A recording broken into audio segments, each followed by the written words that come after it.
بسم اللہ الرحمن الرحیم۔ تمام معزز ناظرین کو حسن نذیر کا تہہ دل سے سلام ہو۔ ناظرین، ایک دفعہ ایک ملک کا بادشاہ بیمار ہو گیا۔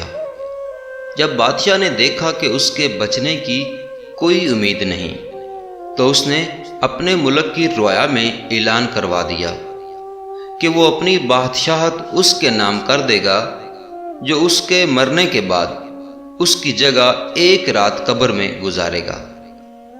ناظرین، سب لوگ بہت خوف زدہ ہوئے اور کوئی بھی یہ کام کرنے کو تیار نہیں تھا۔ اسی دوران ایک کمہار جس نے ساری زندگی کچھ جمع نہیں کیا تھا، اس کے پاس سوائے ایک گدھے کے کچھ نہ تھا۔ اس نے سوچا کہ اگر وہ ایسا کر لے تو وہ بادشاہ بن سکتا ہے، اور حساب کتاب میں کیا جواب دینا پڑے گا؟ اس کے پاس تھا ہی کیا، بس ایک ہی گدھا۔ سو اس نے اعلان کر دیا کہ وہ ایک رات بادشاہ کی جگہ قبر میں گزارے گا۔ بادشاہ کے مرنے کے بعد لوگوں نے بادشاہ کی قبر تیار کی اور وعدے کے مطابق کمہار خوشی خوشی اس میں جا کر لیٹ گیا اور لوگوں نے قبر کو بند کر دیا۔ کچھ وقت گزرنے کے بعد فرشتے آئے اور اس کو کہا کہ اٹھو اور اپنا حساب دو۔ اس نے کہا، بھائی، حساب کس چیز کا؟ میرے پاس تو ساری زندگی تھا ہی کچھ نہیں سوائے ایک گدھے کے۔ فرشتے اس کا جواب سن کر جانے لگے، لیکن پھر ایک دم رکے اور بولے، ذرا اس کا نامہ اعمال کھول کر دیکھیں، اس میں کیا ہے؟ بس پھر کیا تھا؟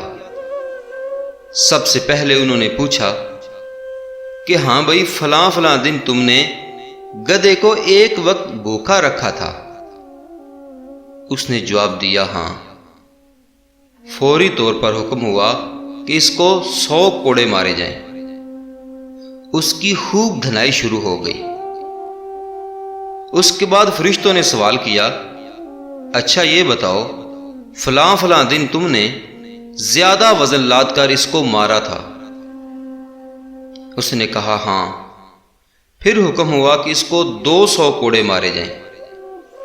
پھر مار پڑنا شروع ہو گئی۔ غرض صبح تک اس کو مار پڑتی رہی۔ صبح سب لوگ اکٹھے ہوئے اور قبر کشائی کی تاکہ اپنے نئے بادشاہ کا استقبال کر سکیں۔ جیسے ہی انہوں نے قبر کھولی تو اس کمہار نے باہر نکل کر دوڑ لگا دی۔ لوگوں نے پوچھا، بادشاہ سلامت کدھر جا رہے ہو؟ تو اس نے جواب دیا، او بھائیو، پوری رات میں ایک گدھے کا حساب نہیں دے سکا تو پوری رعایا اور مملکت کا حساب کون دیتا پھرے؟ ناظرین اکرام، کہانی تو فرضی ہے، لیکن کبھی سوچا ہے کہ ہم نے بھی حساب دینا ہے اپنی زندگی کا، اپنے مال کا، اپنی اولاد کا؟ ہر وہ نعمت جو اللہ پاک نے عطا کی ہے اس کا، اور وہ ظلم جو ہم نے انسانوں اور جانوروں پر کیا، اور پتہ نہیں کہ کس کس چیز کا حساب دینا پڑے گا جو شاید ہمیں یاد بھی نہیں ہے۔ اللہ پاک ہم سب کو قیامت کے روز نبی پاک صلی اللہ علیہ وآلہ وسلم کی شفاعت نصیب فرمائے اور اپنی رحمت سے بخشش فرمائے، آمین ثم آمین۔ جی ہاں ناظرین، اگر میرا یہ واقعہ، یہ قصہ آپ کو اچھا لگا ہے تو پلیز میرے چینل کو سبسکرائب کر دیجیے گا۔ اللہ تعالی ہم سب کا حامی و ناصر ہو، آمین ثم آمین۔